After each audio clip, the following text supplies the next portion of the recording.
the lacking of heart change is really what I see in that movement. And so I want to talk about that. Now, some of the positives with methadone, I don't want to sit here and just bash methadone. I'm thankful again to have worked on the clinic.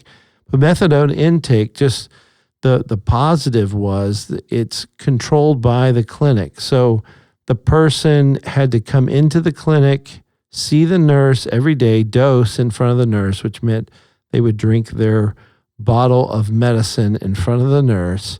And then as they progressed in the program and earned some trust with us in terms of participating in counseling, in our group counseling, our individual counseling, and then also showing clean drug screens. We did urine drug screens in the clinic, at least, once every other week.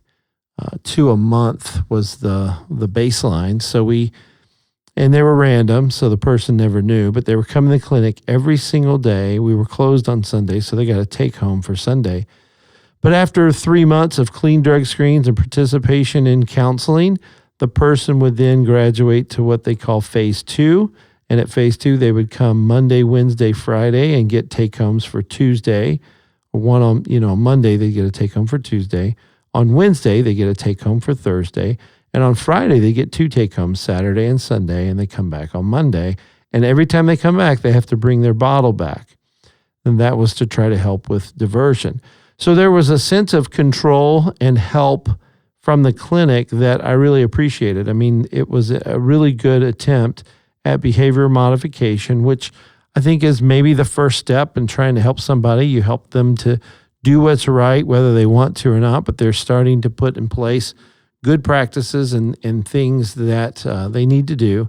And then the drug tests were a good deterrent. Again, drug tests are fear-based, so it motivates people with fear, like fear of getting caught. I don't want to, give a dirty drug screen or a negative drug test, positive drug test for some illicit substance. So it kept them motivated short term. I think a better motivating factor is always love rather than fear, but fear is powerful in the beginning. And then the Bible talks about the 2 destinations. Jesus talked about this. There's heaven and there's hell. Well, there's 2 destinations, but this idea of purgatory is really what I think medication-assisted treatment is all about. It's in that realm of purgatory. So it's not heaven. That's freedom. That's being drug-free and living in a way that you're not tied down to methadone or any other drug. And it's not hell. You're not shooting dirty needles in your arm and spreading diseases and just living the life of an addicted person and stealing and so forth.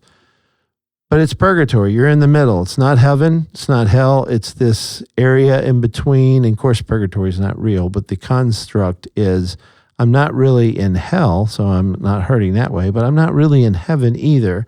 And that's what medication-assisted treatment is from my perspective. And some people argue it is hell. And I think in many ways it certainly can be hell. So it's closer to hell than it is to heaven. So it's either hell or purgatory, but it's not heaven. And my goal, and the reason we do the Addiction Connection stuff that we do, all the training, all the things we're offering, and we have big plans for 2021, but all of that is we want to see Christians be more concerned with the goal of sobriety. We wanted to see them to be concerned to become like Jesus Christ because he's the only answer. And he is the higher power. He's the highest power. And he's the only God that will do. And so we want to offer him as the solution for addiction. And I love that. So when that happens, Christ can change the heart, which will then change the behaviors. It will modify the behaviors because the heart has been drastically modified and changed.